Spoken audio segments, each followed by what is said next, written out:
Unforced errors.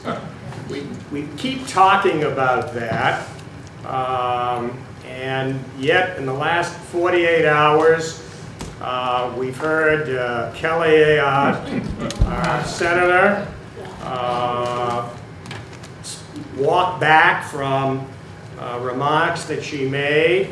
I don't know whether any of you actually, I wasn't listening at the time, but I saw a clip of her answer, and I counted in, I don't know how many sentences, she said 14 times. Yeah. So she was apparently confused by the question.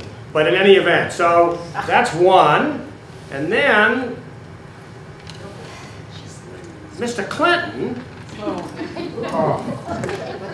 I mean, what did Hillary say when he got home?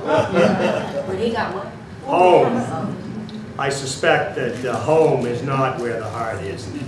But, I mean, these things just keep coming. What did he say? No, well, he said he did a riff on Obamacare. And while he was, you know, speaking to a large group, I'm not even sure where it was, but it was a, you know, an unforced error. There was no need for him to make whatever comments he made, and they clearly were not helpful. So I think the word he used, a particular word, he went on about the program and the process, and I think the word he used was craziest. This is the craziest program that we could have possibly brought out. And it was just, you know, it's just not, it's not helpful. So we're going to continue to see and hear these things. We have candidates who are obviously prone to make these statements. We have surrogates. I mean, if anybody watches Mr. Mayor Rudy Giuliani, I mean, you know, he was mayor, of course, during 9/11, and his term ended in December of that year. So he was around for 3.5 months. And by all accounts, at that time, he did a fine job in trying to bring the city together. He also tried to extend his term because he said that it was important that New York have his leadership capability. And that was denied. And the mayor who came on afterwards was Mr. Bloomberg. Anyway, since that time, Mr. Giuliani has, it seems to me, I remember seeing him in Concord, New Hampshire. It must have been 2 elections ago, at least, when Giuliani was running for president, and he was walking down the street in Concord, and he was all by himself. I'll never forget, he had a hat and a coat on, and I just happened to be on the sidewalk. I'm coming by, and I said, "Hello, Mr. Mayor." And he was, "Hello," he said, "Where is everybody?" I said, "Well, you're in Concord, New Hampshire." And away he went. Where is everybody? So, in any event, I wonder how much the networks pay him for appearing and for going through these presentations that he makes. Well, before we get into kind of the meat of the day, I think we should have a brief discussion about the debate last night, and then we'll take a look at the polls, and then we'll move on to, I think, some things that you, I think, will be interested in, most interested in. So what about the debate last night? What are your thoughts? Yes? Well, my one main thought, I mean, the performances were obvious, but why hadn't the Clinton group that prep people for these debates helped out Kane by telling him, they must have had a practice debate, and telling him, don't talk so fast, don't try to cram in so many facts, just be yourself.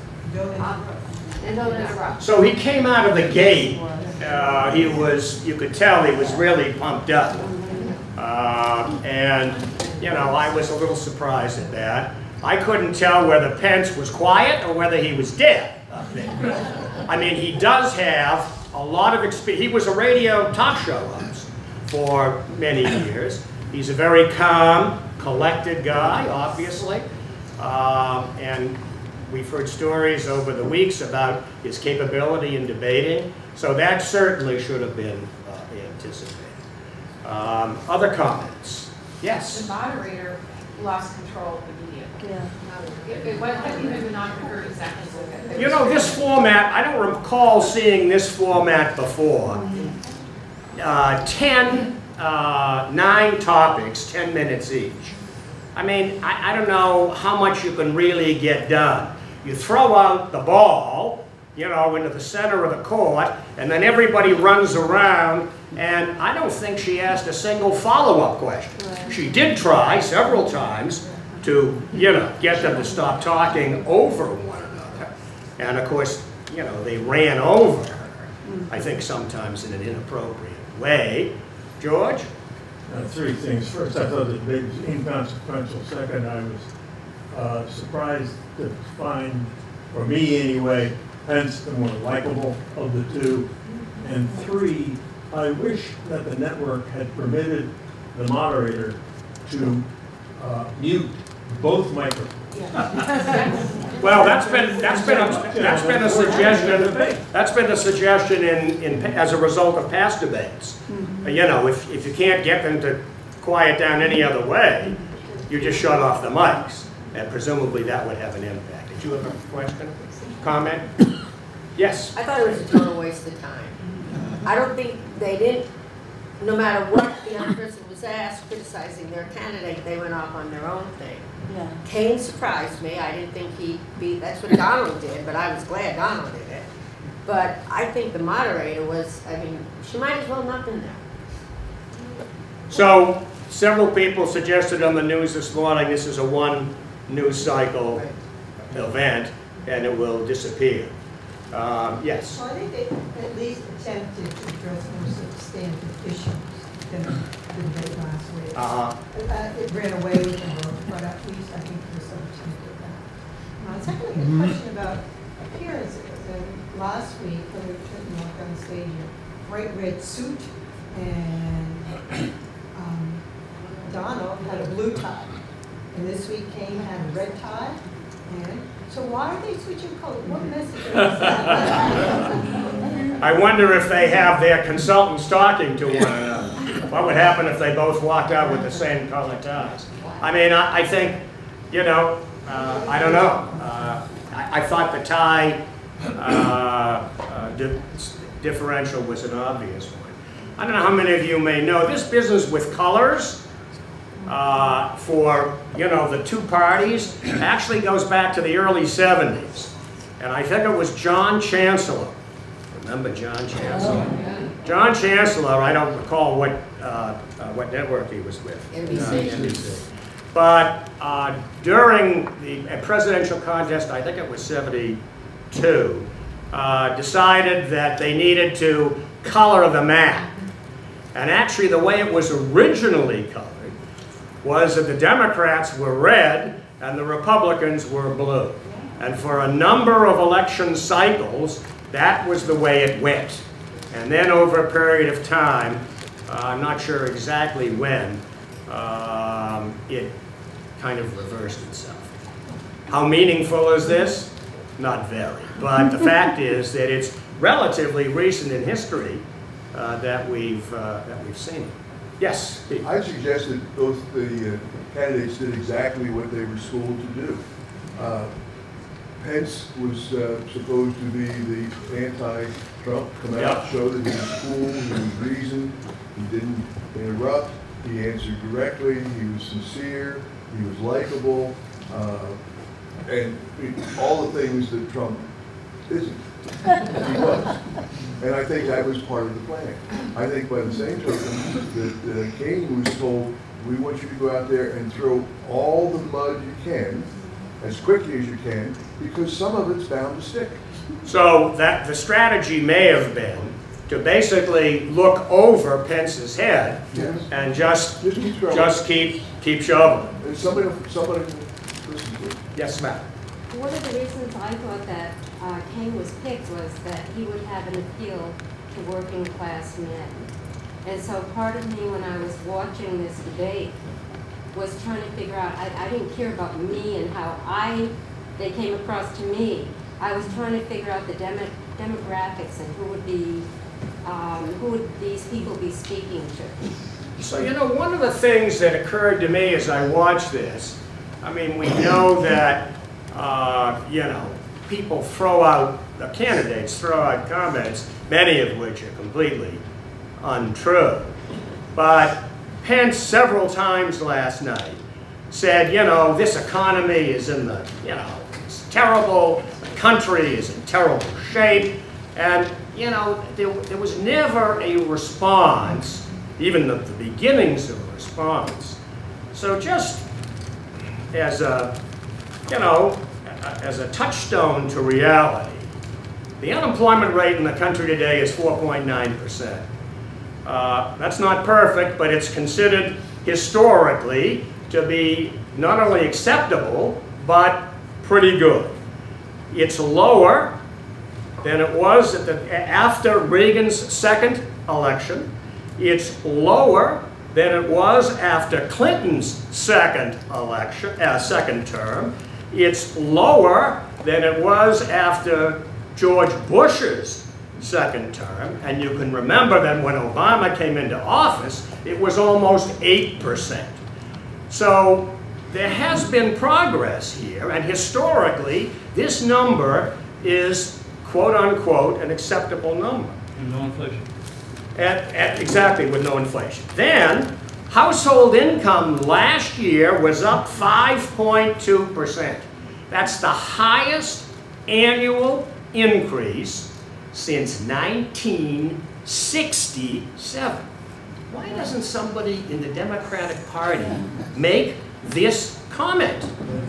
Gas prices are down. I haven't gone back to when, but they've been down for a while now. Obama's approval rating is over 50%. There are some good things going on here. Yes, Bob. I think your point is an excellent point. The one thing to keep in mind with regard to those stats, however, is that the unemployment rate does not include all those people, and apparently it's a vast number of people who are not seeking employment and who have quit work in despair. And those stats also are, again, 5% increases in average, and doesn't affect the people that Trump is pitching to. You know, in other words, the black and white unemployed ain't in those stats. Well, of course not. So I think, again, I think the point is that there is a rebuttal to that general comment of there being a huge economic malaise surrounding the country. Yes, there are people, of course, who are unemployed. And yes, there are definitely some people. This has been true. I mean, this discussion about the unemployment figures don't include A, B, and C, that discussion has been going on since the 1960s. This is not a new response. The numbers are greater because we have a lot more people in this country. But anyway, so any further comments here, Sam? But I think the Democrats also have an answer to the problem that lots of people are facing in this country. She talks a lot about, you know, training, better schools, child care, I mean, all the things that help people who are struggling. I mean, I don't hear any of those actual planks anywhere in the Republican side, but they don't, it never gets emphasized, at least it hasn't yet. Yes, ma'am. What I haven't understood with the Democrats is why they're willing to stand by and take the blame for not getting us out of the recession or depression, and not going back and showing what the Republicans in Congress would not pass. I think that's a perfectly good point, and I think that Jobs bills. by Hillary tying herself to Obama, one would think that that would be a good strategy. That is to say, demonstrating that the bills that were brought to Congress, the infrastructure bill, which they wouldn't even let out of committee, and now the platform calls for a major Republican infrastructure bill, and there are many others. You know, again, when was the last time anybody heard anything about the Supreme Court? I mean, you know, this guy is going to die on the vine out there. You know, this could go on, that vacancy could go on indefinitely. And as I've said earlier, if one of the other justices keels over, there'll be 7 instead of 9, but it's going to be an even greater problem than I think we have now. So I will ask you this last question, which I don't think we've really addressed before, but I think this is not a bad time to ask it, and I want to. So we have 34 days to go to the election. I think that's the number. It's not a lot. We don't have a class next week, so the next time we meet, there'll be 3 weeks left. When we started this back last fall, I think there were 400 and some odd days. So we're coming down, and some of you were there at that time. We're coming down to the wire. So my question is Donald Trump bulletproof? Is there any issue? Is there any response? Is there anything that could be used effectively to counter his campaign at this point? Public service. I mean, he's the only one who hasn't been in public service. Well, I think part of the response to that is that's the change argument, and that I think is why many people are actually supporting it. The idea is that Washington needs to be shaken up. I certainly don't disagree with that idea. I think the question is, who's shaken? Yes? I almost think it's less about him. I mean, really, there have been a lot of potential chinks in his armor, the latest being the tax lead. But it's almost less about him than it is about people reacting to Hillary and not wanting a third Obama. All right, so there's another side of the coin. Right. Andrea? One of the things I'm worried about is that Assange keeps threatening to release new stuff in the next week or so. So even in the syllabus that I sent out, I had, I think for this week, the October surprise. Well, at 3 o'clock in the morning, he stepped out on the balcony. I didn't watch, but apparently he had nothing to say. Now, you know, who knows whether he's got something left or whether he's, you know, just looking for a little bit more publicity. That was a surprise. Maybe that was a surprise. I've got nothing left to say. But yes, Bob. It would appear to me that the tax issue has been extremely effective. From my perspective, it's a only issue in Pence's point that he asked last night is, don't you take all the deductions that you're involved in? People will frequently say, I wouldn't mind paying more taxes for going to black whatever that you think is good. And there is an address and can send voluntary contributions to the federal government. I can provide it for them to get that done. But it's, so, you know, if you don't like the tax laws with regard to carryovers, then the tax law should be changed. But people who haven't said anything, I'm sorry, people who haven't said anything before have a comment? Yes, sir. Linked to the tax returns, also he sees Trump's lack of charitable contributions could be damaging to him among the base, where people take charities very seriously. Yeah, what charitable contribution? Right. That's done through a different form. I'm sorry, well, that wasn't on that form. It wasn't on that form. But there are all kinds of, again, things that are floating around. You know, part of my response to this is that the issue is not whether he took the deduction. Now, I don't think that's the issue. The issue is, where are the returns? That's the issue. And I think focusing on the deduction, whether it was $20 or $1 billion or $10 billion, to me is not the point. You know, the point is, this is exactly the reason why the American people are entitled to see your returns. I mean, that's the response, and I haven't really heard it from anybody. Yeah. Well, what I was going to say is, I think to me, I'm a CPA by training and professional. I have no problem with the use of the net operating loss because that's a standard procedure. Yep. That's open to anyone who suffers a loss. Hillary hit the nail on the head when she said, "Who loses $1 billion?" You know, and the interesting thing is that you have Rudy calling Donald a genius because he uses the net operating loss, which is available to anyone who has net operating loss. That's not the issue either, but the issue is, how did he create the loss? And, right. What's it made up of?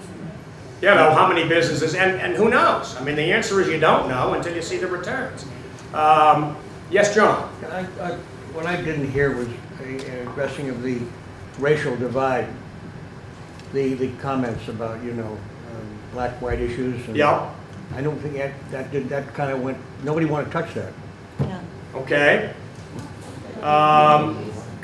The New Yorker cartoon yesterday was, he's going to get the MacArthur Award. Genius. The Genius Award. Yes. Do you think that, there have been questions about Melania's immigration status? Yeah, that seems to have dropped off the table. I don't know what, I don't know where that is. I just wonder if that might be something that would irritate. Well, I think that it would certainly irritate him, but I don't know where it's gone. I don't know whether, you know, I don't know. Others? Yes. I frankly don't think anything will stop his supporters from supporting him. And he truly is bulletproof. I mean, for a man to get as far as he is with doing and saying what he has said, there's nothing. Truly. I mean, there was a thing in the paper today, what are women thinking?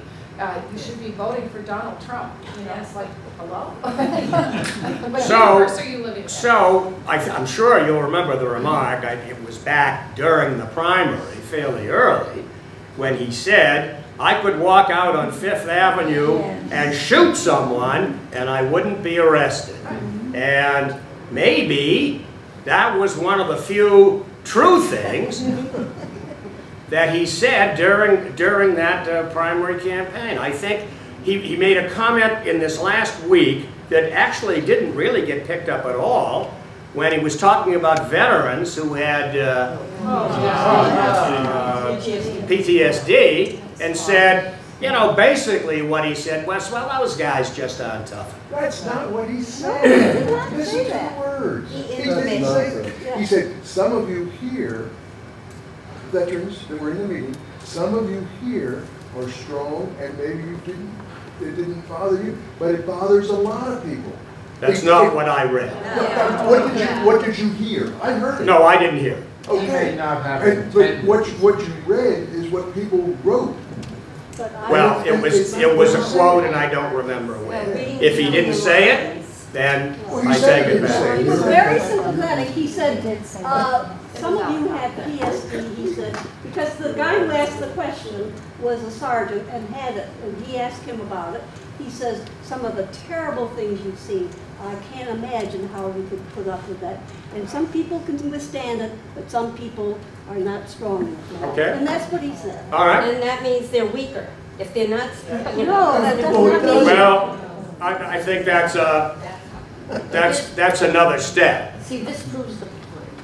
Sandy? I read someplace that Donald has like a 42% base, concrete, no matter what he says, what he does, it doesn't matter.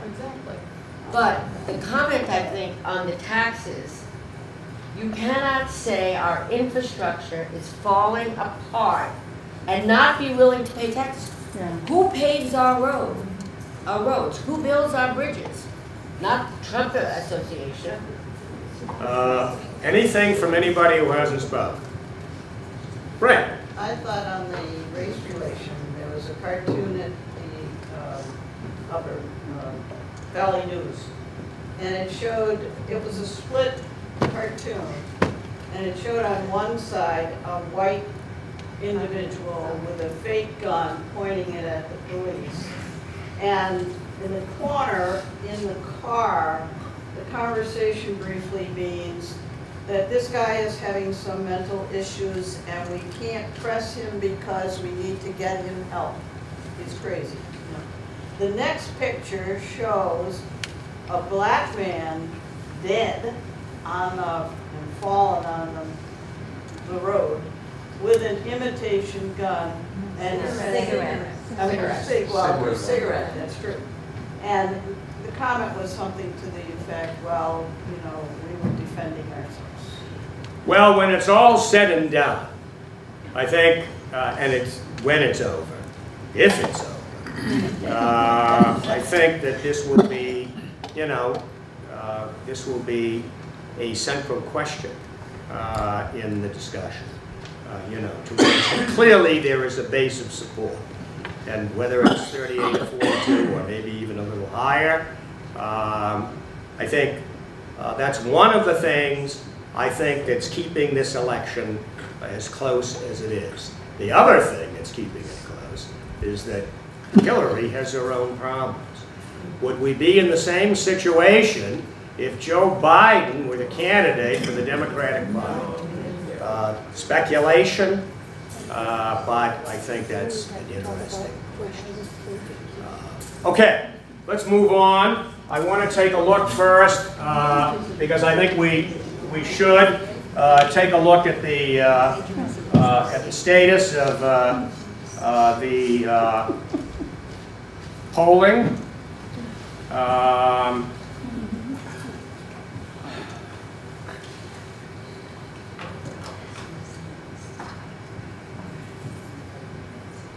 Let's go here first.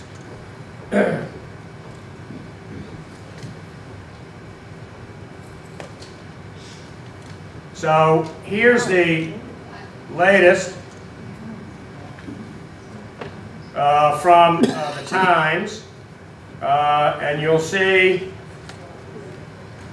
these are the famous handcuffs,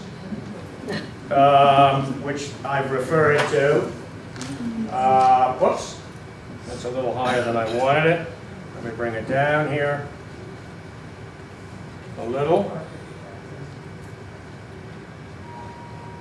So these are the famous handcuffs.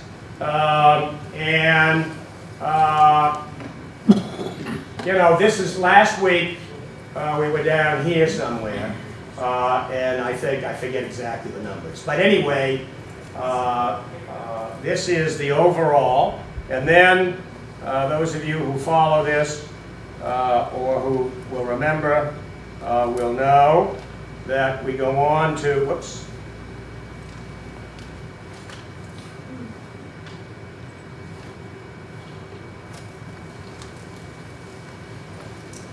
So these are the places where there have been recent changes.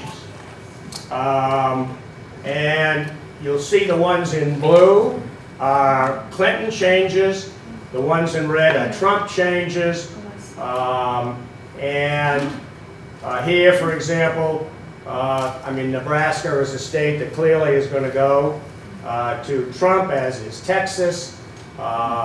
Here, we have Clinton in Delaware, Clinton in Colorado. These chances seem to be going up. North Carolina, I think, is still a question. Florida, you know, query, Rhode Island, etc. So these are changes over the last 2 weeks. Now, let's continue down here.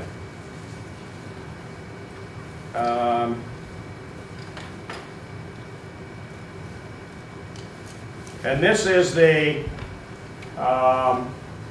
chart, which goes, we'll scroll down, which shows the states which are most Democratic, most Republican, somewhat more, and then these are the swing states.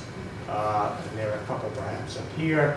The states where this election is likely to be decided. At the moment, the only one they actually show as even is Ohio. But my take is that the Republicans, I think, are going to wind up winning the state of Ohio. So as we move down here, then we get to a chart like this, which runs the entire list of states. And this is interesting because it shows the other aggregators. The New York Times, this is 538, the Huffington Post. These are the bookies. PW, PEC, the Cook Report, Roth, and Larry Sabato. And you can see that on a lot of these states, there is agreement. Can they all be wrong? Yes. Yeah. And they have been. So as you go down this list, you see the most interesting part of it, of course, is here in the center, where you have the 120 so-called electoral votes from the 9 competitive states, from Florida down to, or maybe you can go up a little bit. But anyway, these states right in here are the states where the money is being spent, where the candidates are spending most of their time. And then, of course, the chart goes on to show the strongly Republican states, of which there are many.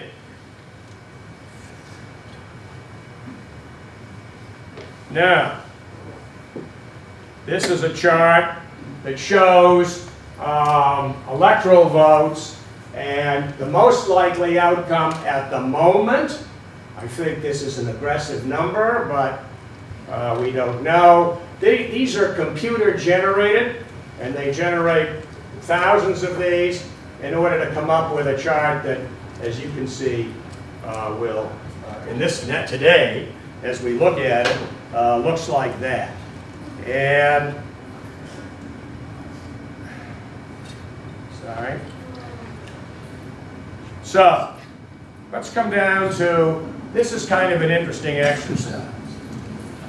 So here, we can play a little game here. And we can take the swing states and based on the current forecast, 68% of the paths, Clinton has 693 ways to win, and Trump has 315 ways, and there's a 2% chance that there could be a tie. And then, so let's fill in some of these and see how we go. Let's say that New Hampshire goes Democratic.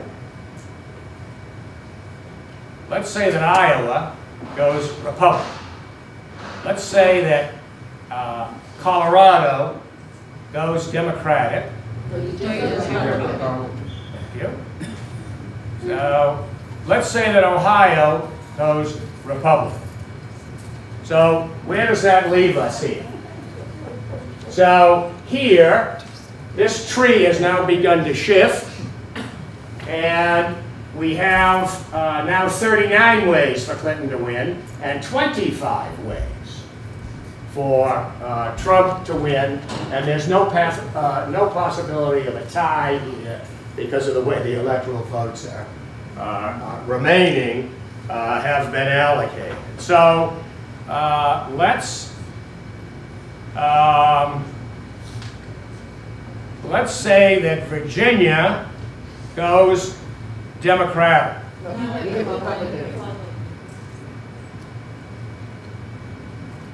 Let's say that Nevada goes, what do you think? Okay. Well, there we go. Now we're out. So here, with Florida, Pennsylvania, North Carolina, and Wisconsin left, I think we could put Wisconsin here in the Democratic column.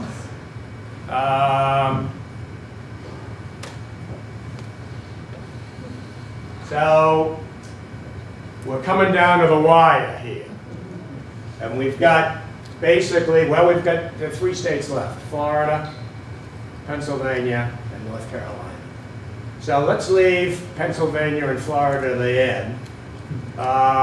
This is, you know, fairly close. What do you think? Which column should we put it in?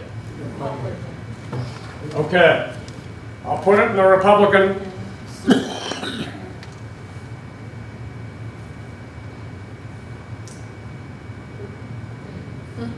Now, here we are left with Pennsylvania and Florida.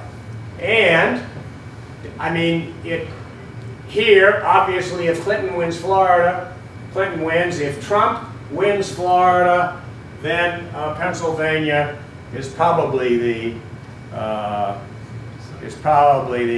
so let's just for a second, we can always, one thing that's nice about this is you can change your mind. So let's make that Republican, and then Pennsylvania is the deciding one.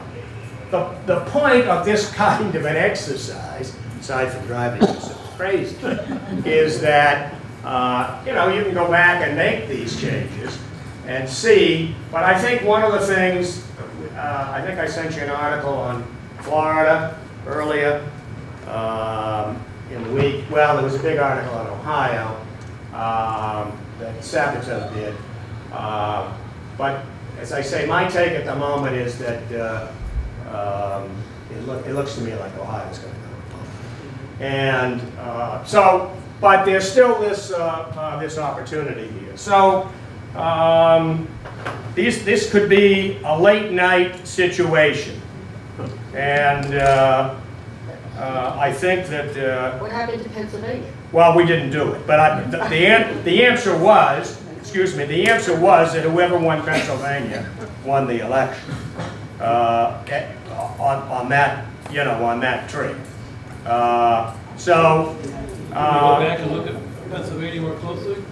Well, I tell you what I want to do at this point. We can do that on another. Let's look at 538, which is another view.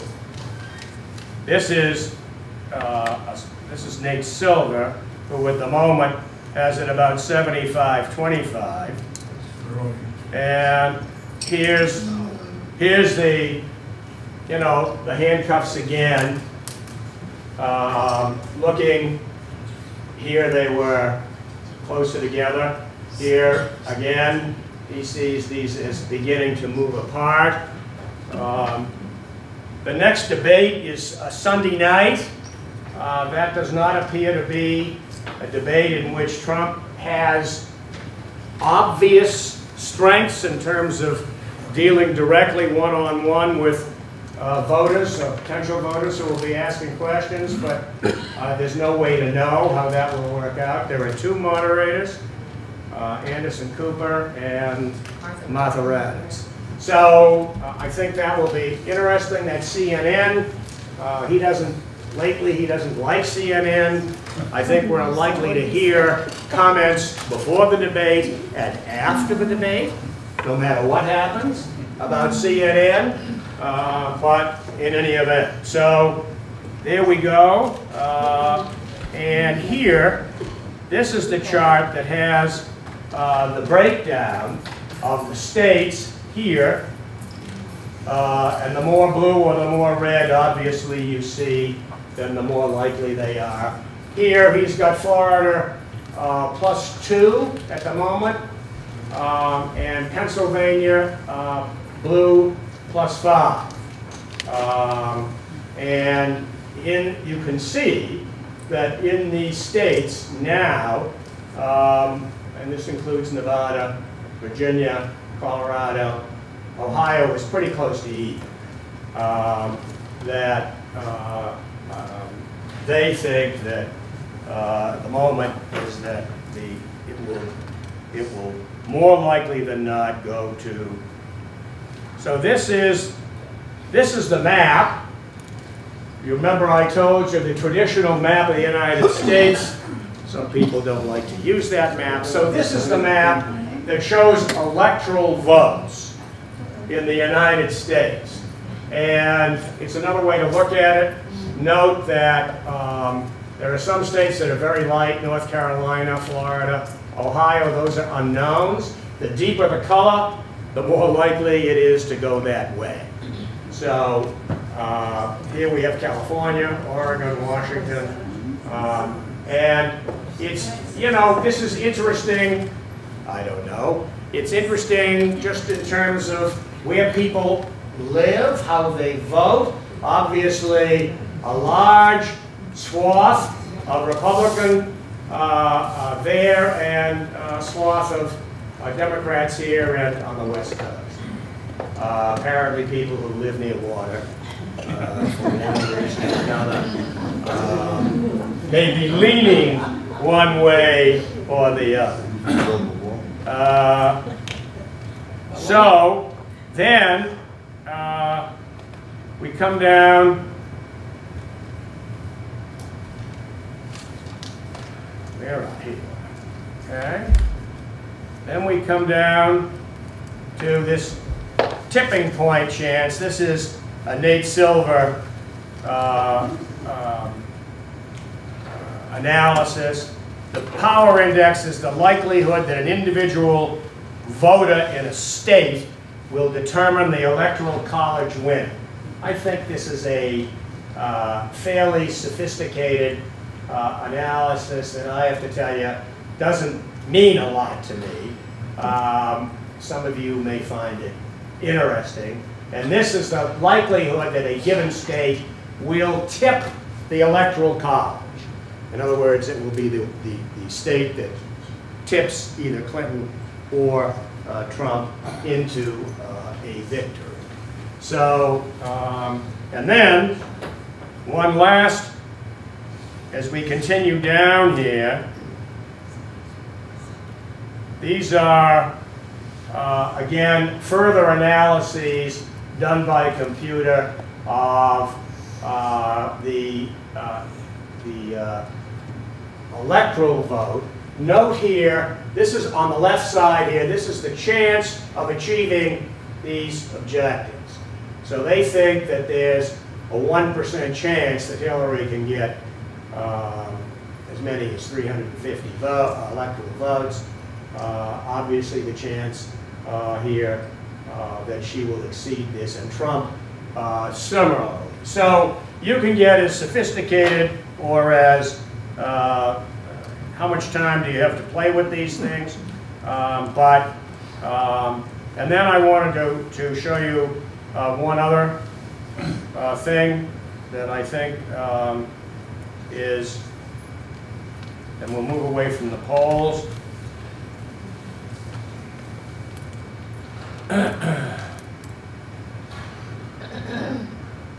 was some talk about the polls were coming in late this time. Yes. Are they now all in?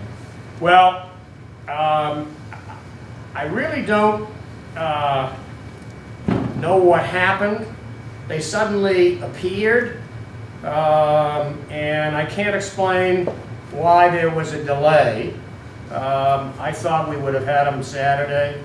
Turned out we didn't have them till, what, really late Sunday, early Monday. We do have them now. We do have them now. So here's the 270 to win, which now shows their analysis with Clinton at 242, Trump at 214, and a middle group of 82 swing state votes. And so that's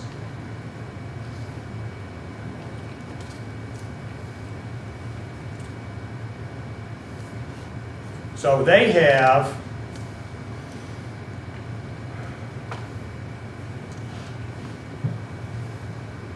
again, you can play with this map at the moment by changing the colors.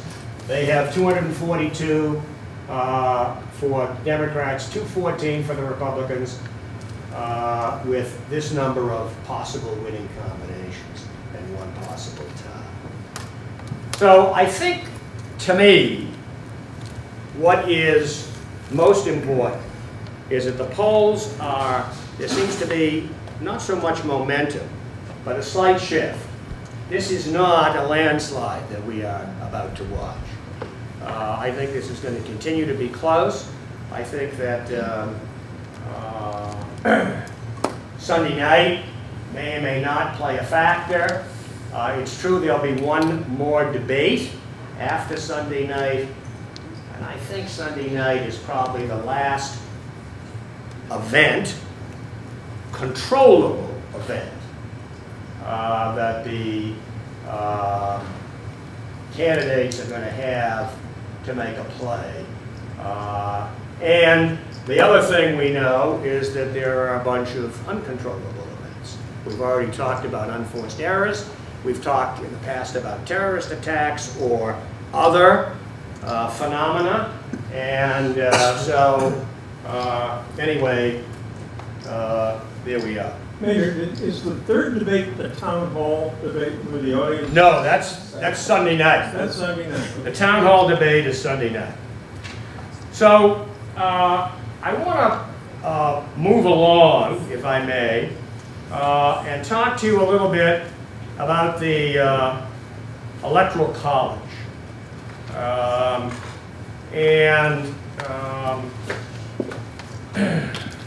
One question.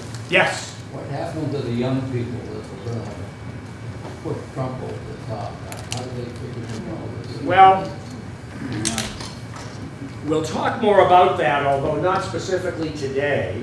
I think I mentioned before that the woman who is the chair of the ethics department here at Dartmouth had done a study on millennials, and the next time we meet, I believe that Anya Donovan is going to make a presentation to us on millennial attitudes and what she found. So I think we'll find that very interesting. The turnout of millennials is also going to be interesting. For example, in Florida, I have read that the millennial ethnic vote is quite different from the millennial white vote. Now, how that will play out, I think, is unknowable at the moment. The question is, who's registering, who's going to come out, and so that remains to be seen. So I want to just give you an actual event that happened in the last few days. The Republican and Democratic Party in New Hampshire chose their electors, and so I was looking at this list, and I noticed that in the Democratic side, former Representative Carol Shea Porter is an elector. She is running for the House, again, to be re-elected. And I said to myself, that's interesting, because if she's elected in November, is she in fact prohibited from being an elector? Why would she be prohibited? Well, the Constitution says that you cannot be an elector if you are a representative or if you are a senator. So I did a little research and I couldn't find much. So I called somebody in Washington at the office of the Federal Register, which is responsible for administrating all of this. And I spoke to a very nice lady down there, and I basically posited this question to her. And she said to me, that's an interesting question. It is not up to us to make that determination, but the state really makes the initial determination. And then, if there's a problem with that, it would be Congress that would have to raise the issue. So, to make a long story short, I called the state headquarters here in Concord, and actually we exchanged emails. And I got a very nice email from Ray Buckley, who's the chair of the State Democratic Party. I won't read it all to you, but he did say a number of things.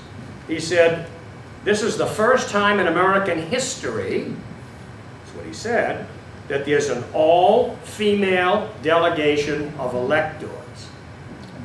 I have no clue about that, but if that's true, that's very interesting. From the state. From the state, right. And he went on to say that the NHDP conducted extensive research, and we feel very confident that there is no prohibition to her serving, as have other representatives-elect and senators-elect over the centuries. So I said to myself, that doesn't sound right to me, but I don't know. So I then called the attorney for the New Hampshire Democratic Party in New Hampshire, who returned my call, and I posed this question to him. I said, how much research did you do? He said, I didn't do any research. No one's ever asked me that question. So I said to him, do you think it's better to be safe than sorry?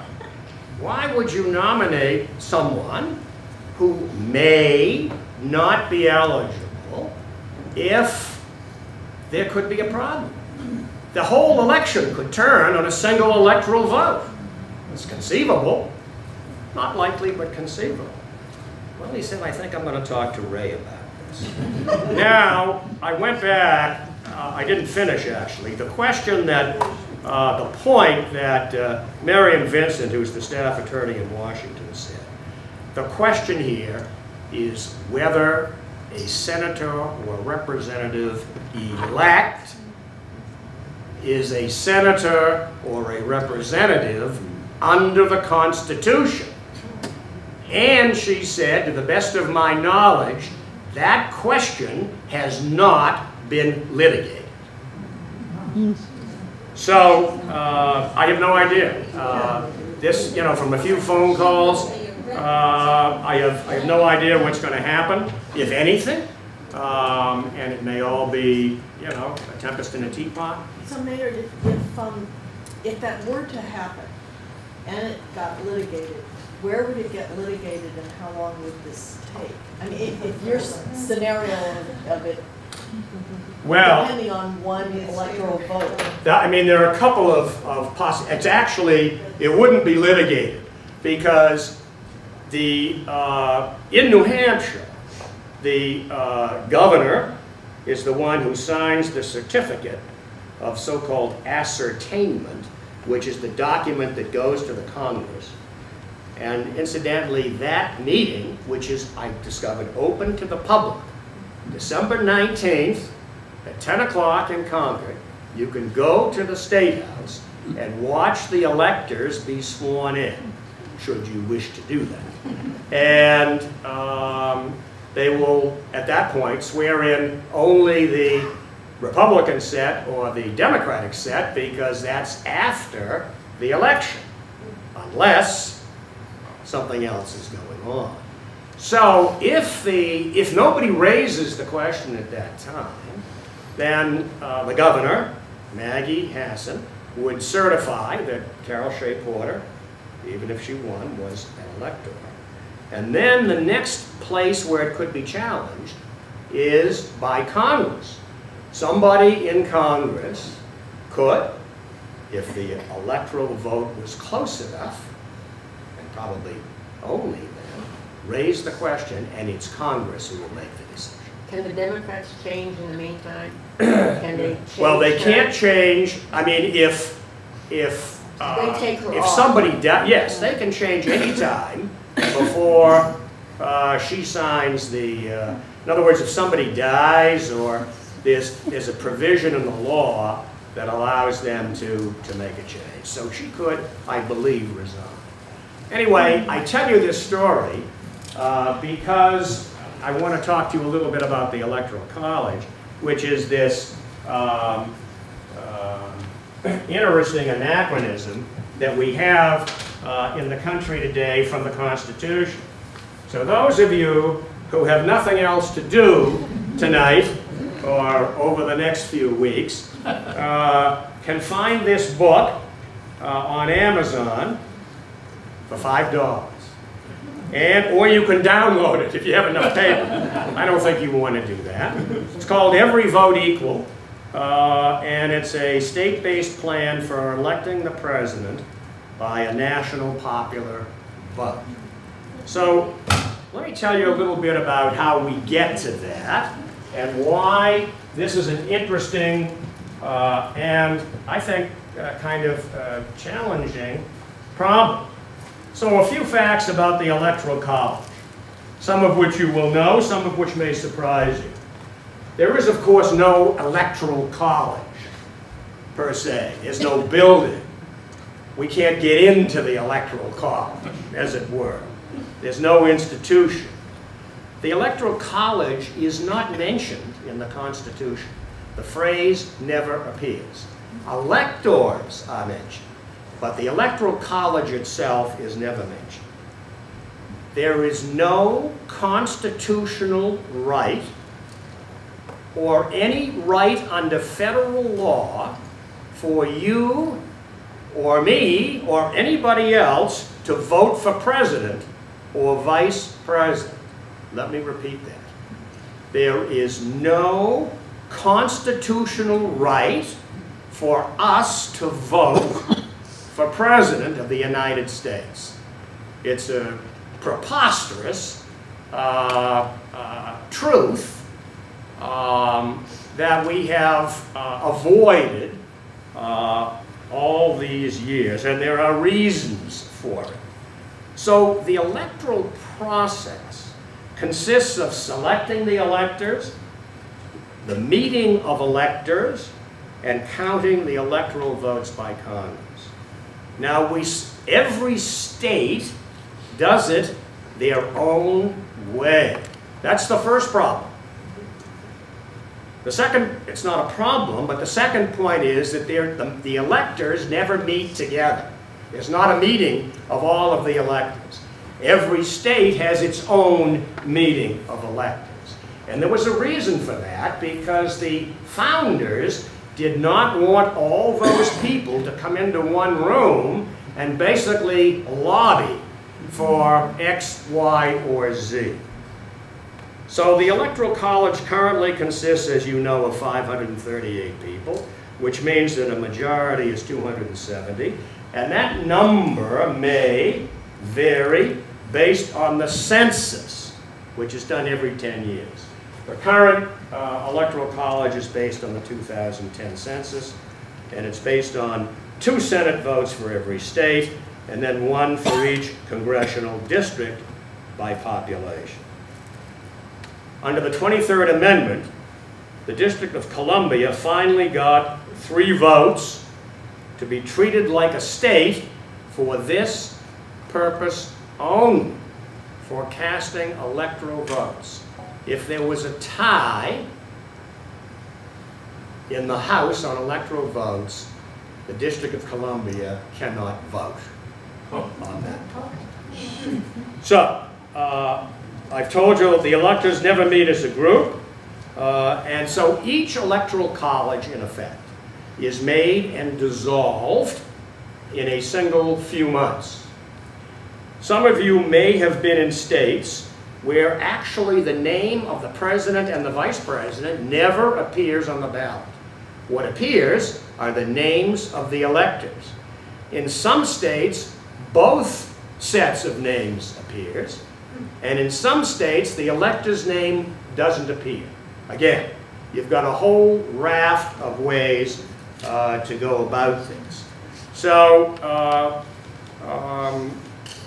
excuse me, is the elector who was nominated to vote for a group of people, are they bound by the vote of their constituents? that's a very interesting question. So let me respond to that in this way. In about 29 states, there is either a law that requires electors to vote as the vote has been taken in their state, or there's a pledge that they have made to the party committee that they will vote that way. In the other states, 21, there is neither a law nor a pledge. Interestingly enough, the courts, there have been faithless electors, people who have voted for somebody else, even though they have been pledged to X or Y. And I want to take a break here, but the bottom line to all of this is that the final decision, legal decisions on those matters have never been decided by the Supreme Court.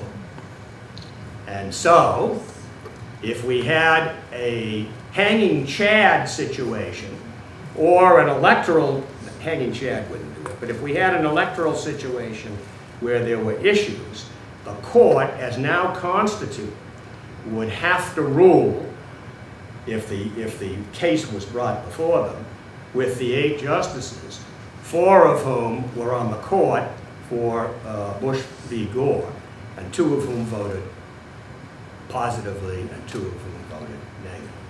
So let's take a break, come back a 1/4 and we'll move along. Thank you.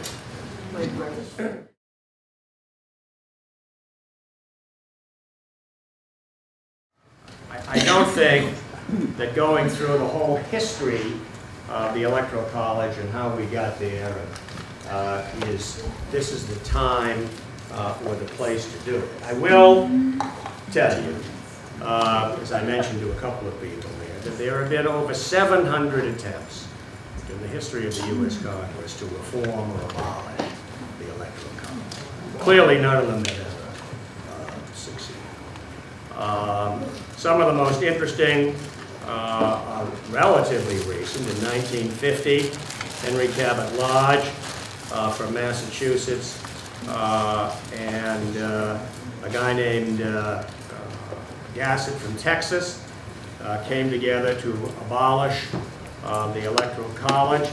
And actually, it passed the Senate 64-27.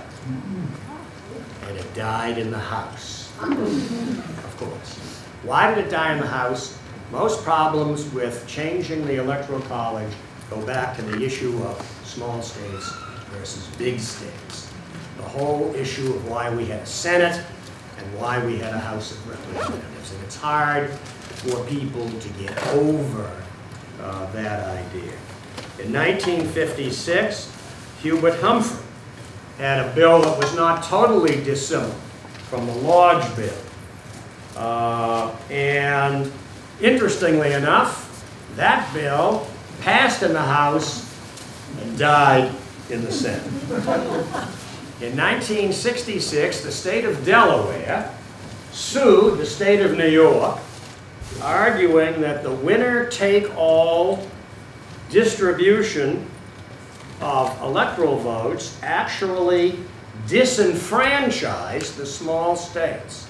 And Delaware was joined by 12 other states in that suit. The Supreme Court refused to hear the case.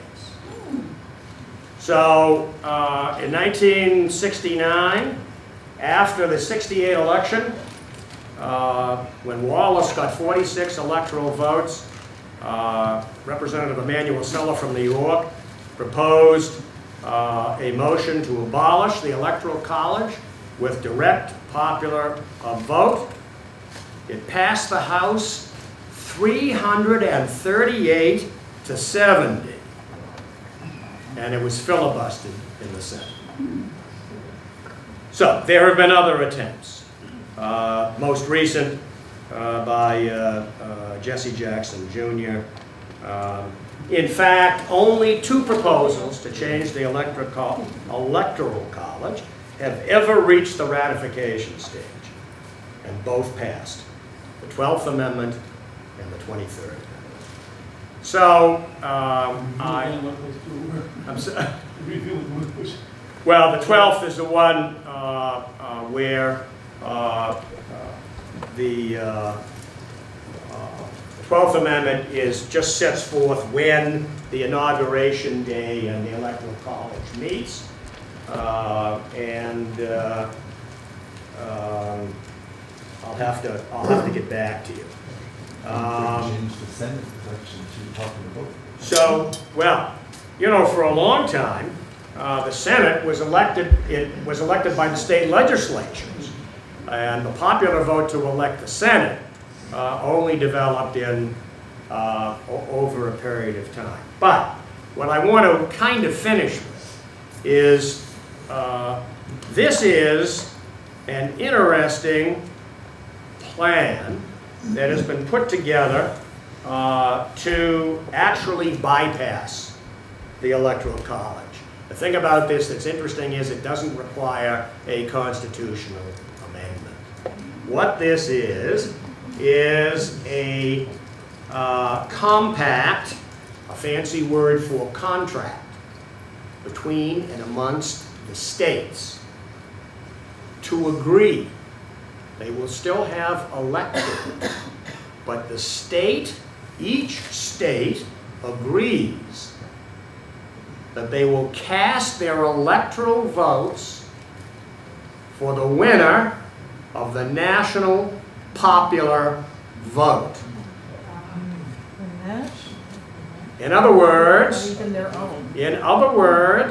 there would be a count for the national popular vote, and every state would agree to cast their ballot for the winner of that vote. You would no longer have, I mean, the states would add up their, of course, their popular votes, but that is basically the workaround. And there are 16 states that have signed on to this, representing 180, 190, 200 electoral votes, maybe a little more. I haven't got the number right in front of me. There are a few small states. There are a few medium-sized states. There are a few large states. The state of New York, the state of California.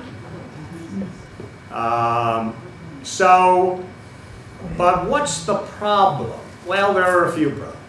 The first problem is that the people in the people who are in the swing states, those people don't want to play because they are now very important. And all the money is spent in those states. Money again. And then the other thing is that the Republicans don't really want to play in this game. And all of the states, virtually all of the states that have signed on, are what we would call blue or blue-leaning states. The other interesting question, like most of these questions, is that some people have said, well, we're not sure that even if you got a majority of the electoral votes to sign on, that would make it legal. In other words, we think Congress might have to pass a law to approve the contract. Now, I think most of the legal arguments, some of which is in here, actually suggest that probably is not the case. But I think this is pretty well, seems to have pretty well stalled at the moment. And there is a group and a movement, and for those of you who are interested in looking at it, as I say, I suggest I'll provide this in an email, not the document, but I'll provide this information to you so you can look it up or get the book or whatever it is. Yes? So what is the advantage of having this system versus just a plain popular vote to elect the president? Well, the difference is that if you had a plain popular vote, you would need a constitutional amendment because the electors are still part of the Constitution. So you have to, the idea here is, and I think we've mentioned this, we only have 27 amendments to the Constitution in 230 years. The likelihood of getting one on this, I think at this point, is pretty remote. So that's the plus, yes. In response to that question, you might send out again the piece that you sent out some time ago with discussing the pluses and minuses, if you will, of the electoral system and or a popular vote. That was the best thing I've ever seen on that. Yeah, that was in a prior course, I think. Yes. Yeah. That's an interesting... I would send that out again, because, again, that's unique. I've never seen anything that laid it out that concisely and clearly. How would the system work if some of the states thought that the voting was rigged? Say in some of the large Democratic states, for example. Well, I mean, that, of course, is part of the whole discussion. And let me just bring this down for a sec to...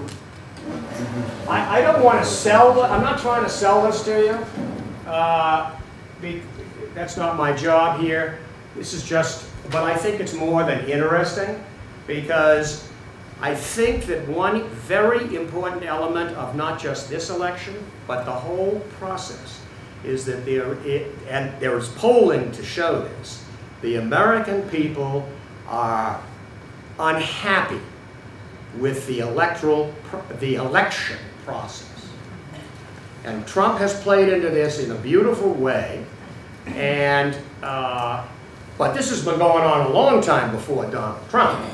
This is not any reaction to him, and I want to talk to you today and next week. We don't get to it, but let me just make a couple of additional points. So, the unequal distribution of campaign resources is the first point that these people would make, and by that they mean money. You know, there are some states during the course of the election, absolutely, maybe half of the states, where the presidential candidates never make a single appearance. Some states where the campaign candidates don't spend a single dollar, not a farthing. So we have friends in San Francisco who we speak to regularly who say they might as well be in Siberia. There's nothing going on there. There's no news, there's no ads, there's nothing. So, okay. So, that's another story. How fast can I get there? So, then, the second point is unequal voting power. What do I mean by this? Well, as an example, if you take the state of Wyoming, that has a population of 532,000 people, maybe, if you can find them, and you divide by 3 electoral votes, which is the minimum you can have, you get each electoral vote is worth 175,000 people, roughly.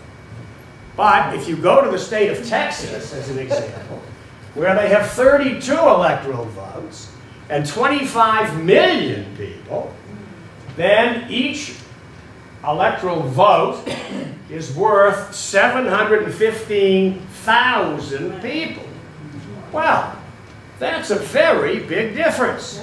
And you can look at all of the population around the country and see how it plays out. Yes? Those numbers that you have for the two states, is that total population? Yes, that's total. Well, I don't know if it's total or registered voters, but the point is the same. Possible, there's always the number of those who could be registered. Yes, that's true. But the point is the same.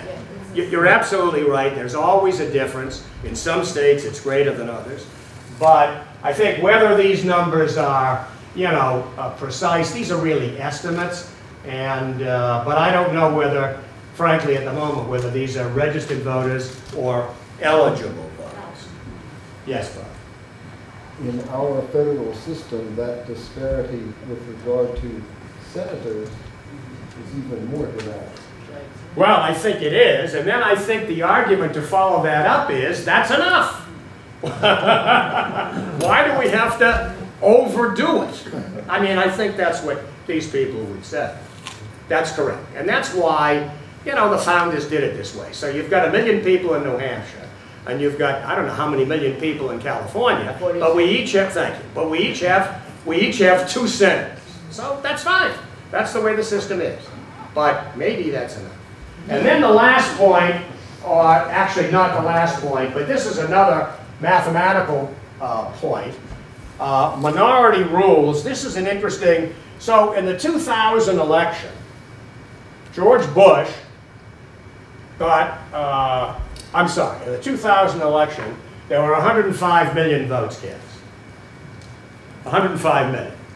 And 26 million were cast in 30 states that George Bush won. He got 26 million votes. So that means he won the election with 26 divided by 105, or roughly, I don't know, what is that, 27% of the vote. And similarly, in 2008, when Obama won, there were 131 million votes cast. He got 40 million in 29 states. So the percentage, again, you make the division yourself. And the argument is that this is a way of electing the president by a minority in the population. So, and I think, you know, we could, obviously this is something that we could argue about for a long time, but I think that's the, those are some of the major points that are made. So, let me move on. There are, the Electoral College is, as I say, at best, it's an anachronism. Has it worked? Well, yeah, I think it's worked. I mean, we haven't had that many. The House has only chosen a president twice. Imagine what would happen in 2016 if this election went to the House. What would happen to this country? And I mean, in the first place, you recognize that this could only happen if there was a tie, or if Mr. Johnson, as a third-party candidate, got some electoral votes to prevent anybody from getting 270. And then it would go into the House, and the House now can vote for the 3 top candidates. They're the only candidates.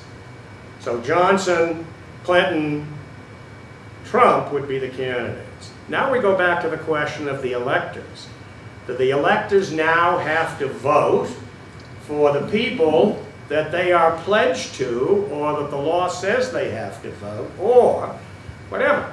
And I suggest to you that the answer to that question is, huh? Nobody knows the answer to that question. And it's possible, given what's happened here. That there could be a movement.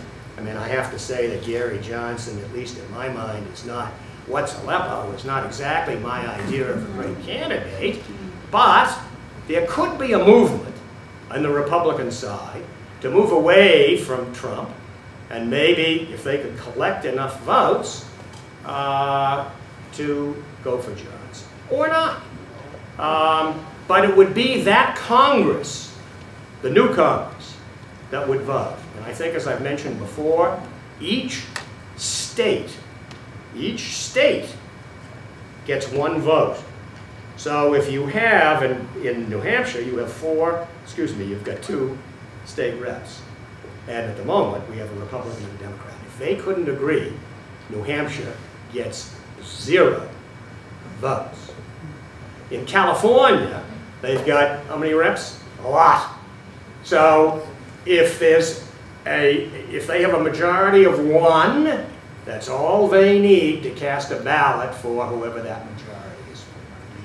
In the Senate, they can only, while the House can vote for the top 3, in the Senate they can only vote for the top 2. So either of the gentlemen that we saw last night would get the nod, and they don't vote by state. Each senator gets a vote. So what happens if there are 50 Republican senators and 50 Democratic senators? Joe Biden, Vice President. So, part of the answer to that may be, can the Vice President vote? First of all, it wouldn't be, it's a nice question as to who would be standing there. But can the Vice President vote to make a tie, to break a tie?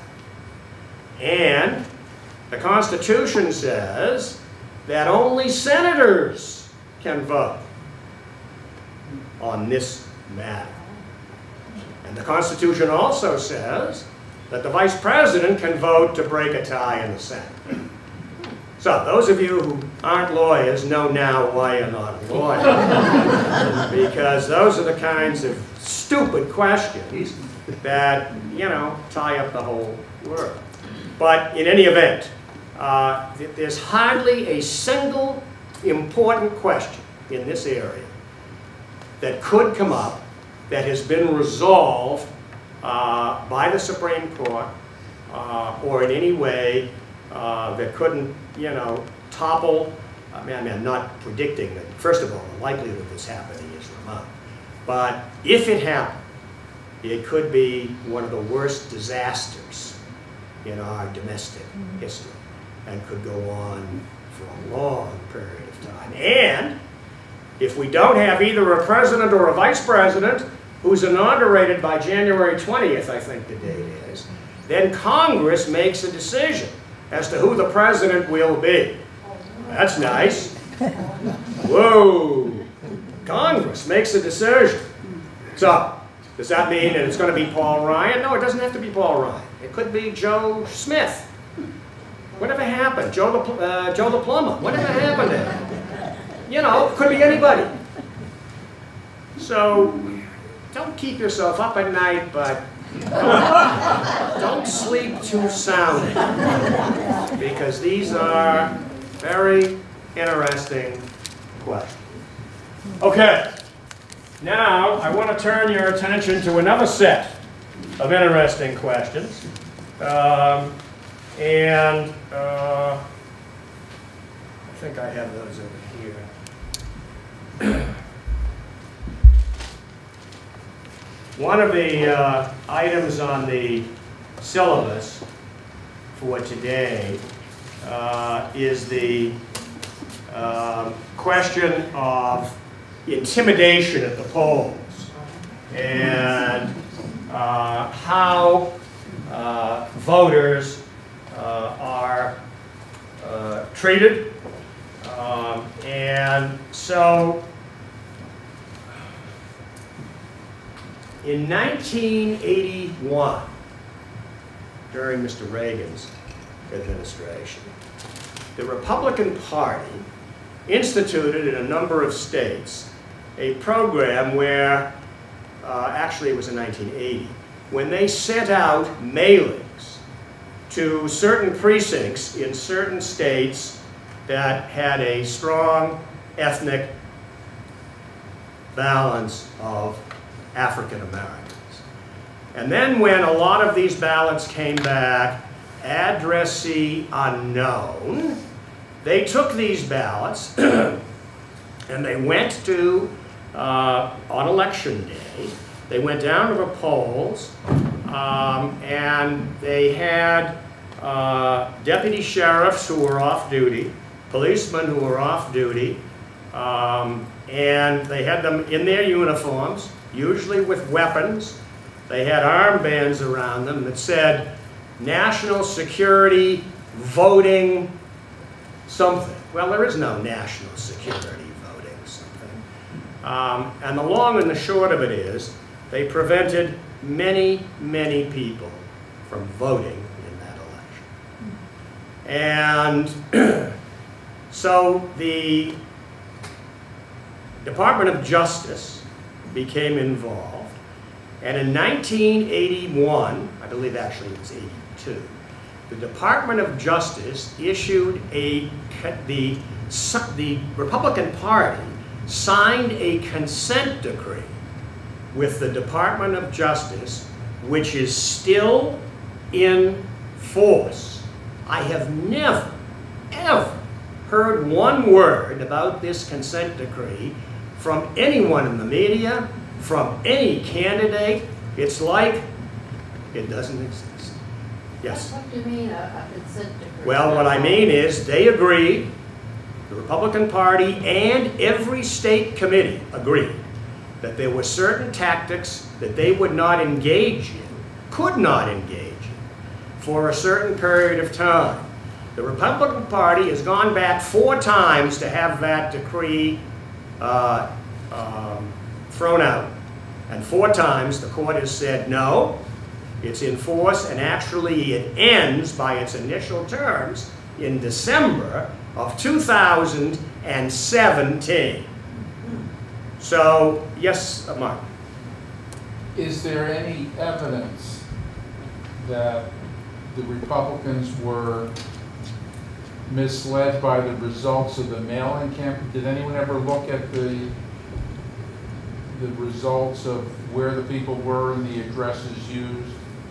I can only assume that because the Department of Justice undertook the investigation, because there was the Third Circuit Court of Appeals, which actually oversaw the consent decree, that they had all kinds of information on what was done and what wasn't done. And as I say, it's now been in force for 34 years, 35 years. The Republicans have gone back 3 or 4 times to get it abrogated, and it has never been abrogated. So my point here is that whether we're talking about Lee Atwater, there's a name out of the past, or a whole bunch of other people, these so-called dirty tricks, these voter intimidation tactics, have long been not just a Republican problem. Before that, they were a Democratic problem because the Democrats did similar things with the African Americans in the South when they were in control. So this was not new. The reason I make this point is that with Trump talking about sending Second Amendment people into Pennsylvania, you know what I mean. There's no telling what they might try or not try to do. There are only, I think, 10 states in the country that have a law preventing people from carrying guns in polling places. Only 10 states. So there's a scary thought. There's one to keep you up. And in or around, not just in, but around. So, A quick question on that. Yeah. Many of the polling places, voting places are schools. Yes, that's correct. Where they may have That's correct. But, and that's a nice question.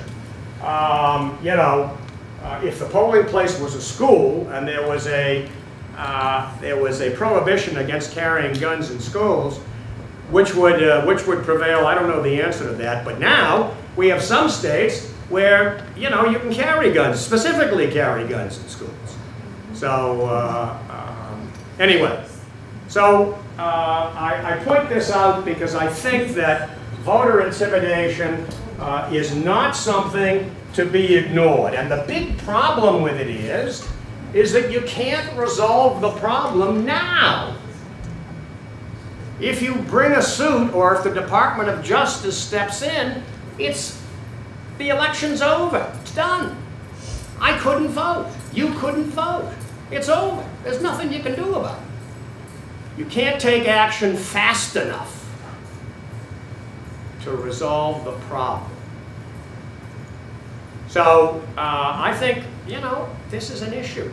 You don't, if you want to interrupt the election, if you want to create a problem, we could have a nice talk on how to go about that. We don't want to put it on film, but I suggest to you that you would select a couple of states, key states. There's no point in going out to Montana. We know how they're going to vote. We would select a couple of key precincts that we would know about, and that's where we would concentrate our efforts. And we could have, maybe a significant effect. So. It's true, at least to date, the Republican efforts have been toward, more strict ID requirements and, heavy polling places and odd hours and all that sort of thing.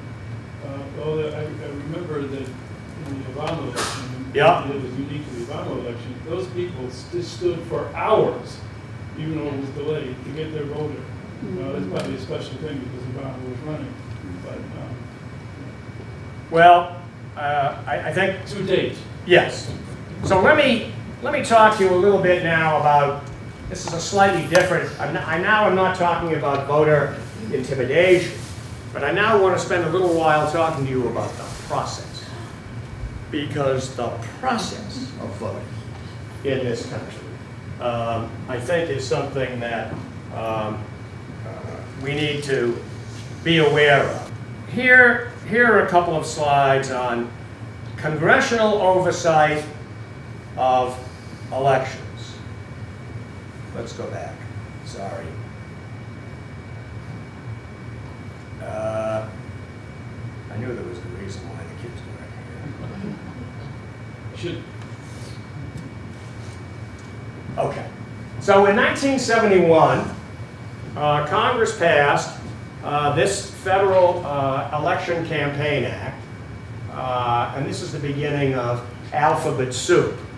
Those of you who have done business or know anything about the federal government will know that, alphabet soup is a part of the game. And the idea here is that this made it possible for states to begin to exchange information between them. Think about this. We have 50 states. Each state has its own election system. There are something like 8,000 districts in the United States. 8,000 election districts. The guy over here has no idea what the gal over there is doing. And in some cases, the guy over here doesn't know what he's doing either. But the point is, the idea was to begin for the first time to establish practices and procedures to try and get people together. A good idea. And then they established a national clearinghouse within the GAO, the General Accounting Office, famous for mostly other things. Then in 1974, Congress amended FECA, and the clearinghouse functions were then transferred to a new organization called the Federal Elections Commission. Where have we heard about that before? What do they do now? Well, they're responsible for tracking the money that candidates and PACs and super PACs spend. So it was these functions were transferred there. And they created an Office of Election Administration. And they had 6 program areas, which you can see here.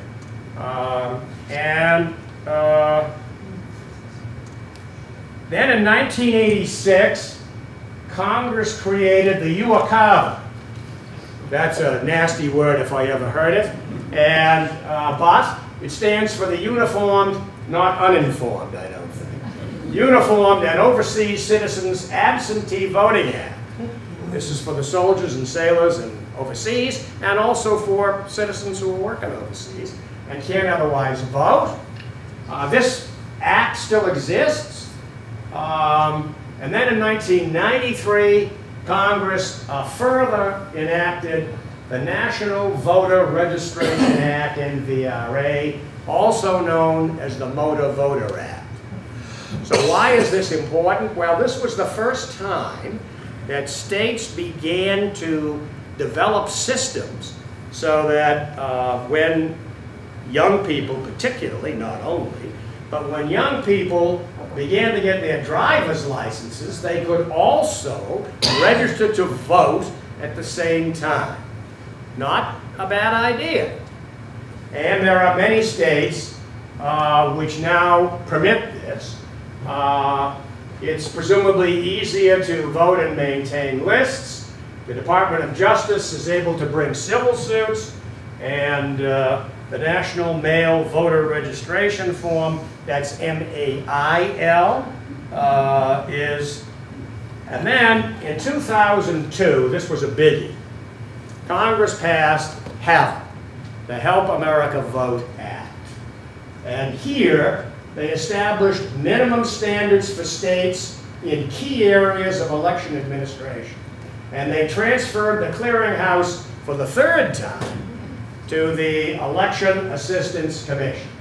And here, the program areas again, they had the idea, here notice, upgrading voter equipment.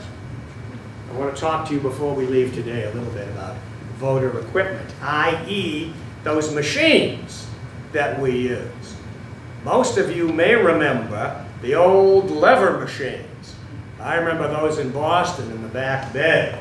They used to drag out of the basement of the library every year, where I think they were getting wet.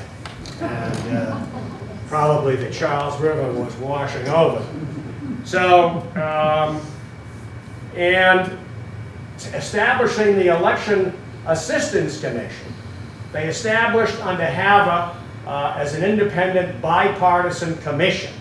This was in 2002. 4 people were to be appointed by the President and approved by the Senate. The Senate. So in 2010, the Senate came to a halt. Mr. Obama was in office. And between 2010 and 2014, the Election Assistance Commission had no commissioners, they had no executive director, they had no general manager. Congress was appropriating money, but nothing happened for those 4 to 5 years. Here again, they were supposed to accredit testing labs and certify voting systems. They now have 3 commissions. So they're kind of back in service, as it were. Then there were a system, in 2005, there were some voluntary system guidelines. This is another interesting thing. In 2005. In 2009, there was a revision proposed, which was finally passed in 2015. Yes? What does voter voluntary system mean? What? I don't understand that. The voter voluntary system was a program this is voluntary, means not for voters, it means for the states. They didn't have to participate. But most states did. In other words, it's not the voter who is volunteering, it's the state who is accepting the guidelines to participate in the program.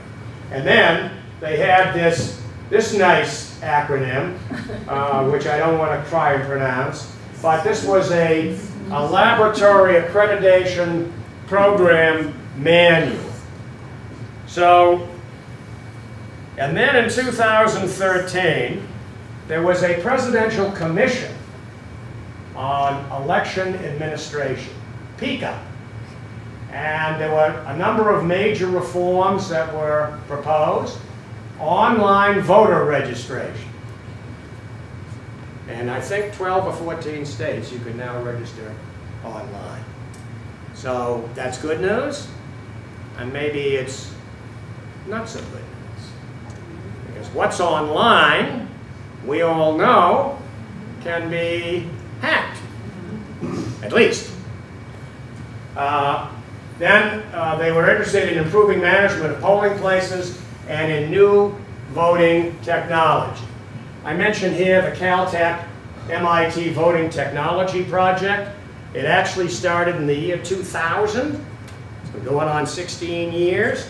And they do projects every year to try and improve technology methods within the voting system. And they have a website.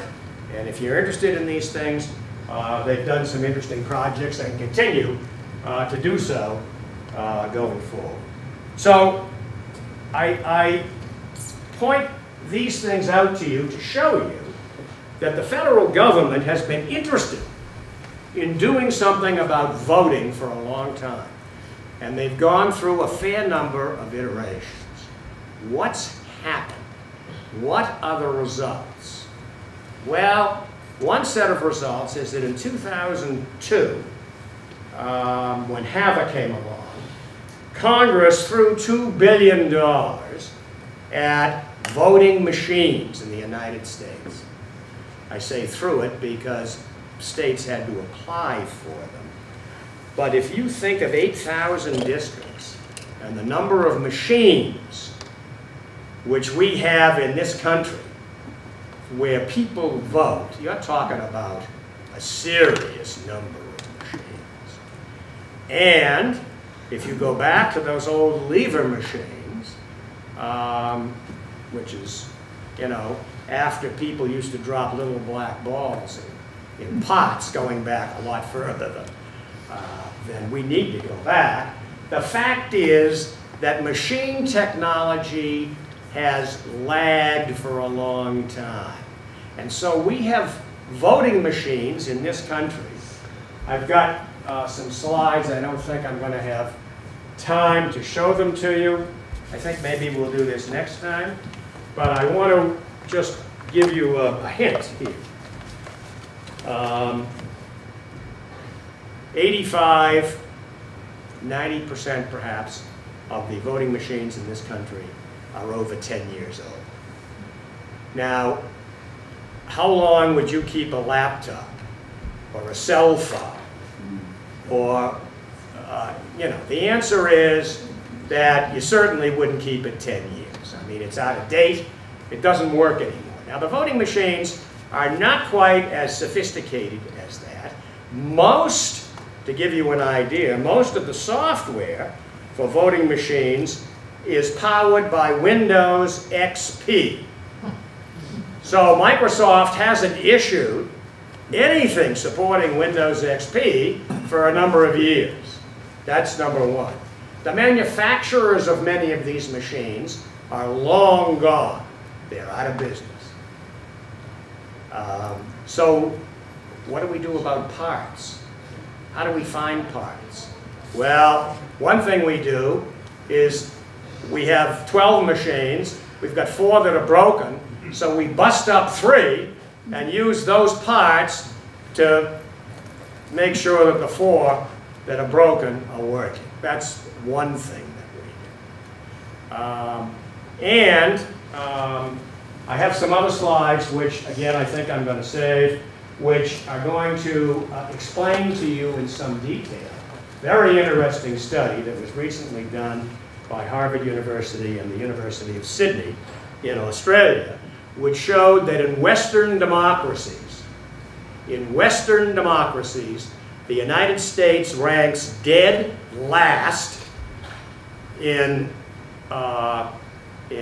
election administration. Dead last. The country that ranks next to last is England. I mean, I can't make this stuff up. So, Denmark and Holland and countries like that are on. But I mean, there are 60, we're talking about 60 countries, Western countries. We're not talking about countries that have.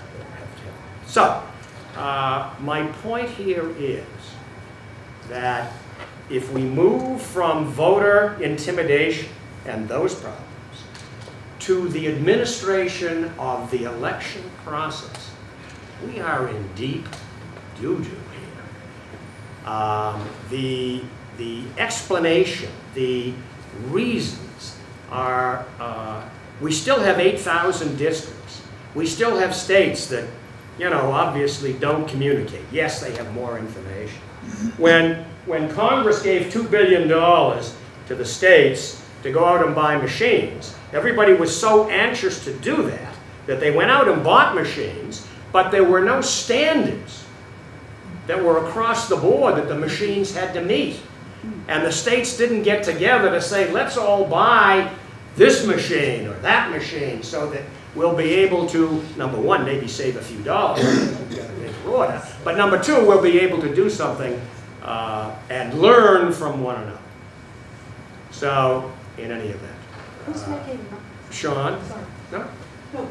One thing you haven't talked about in terms of voter intimidation and making voting accessible are people with disabilities. Thank you. And people with visual impairments specifically.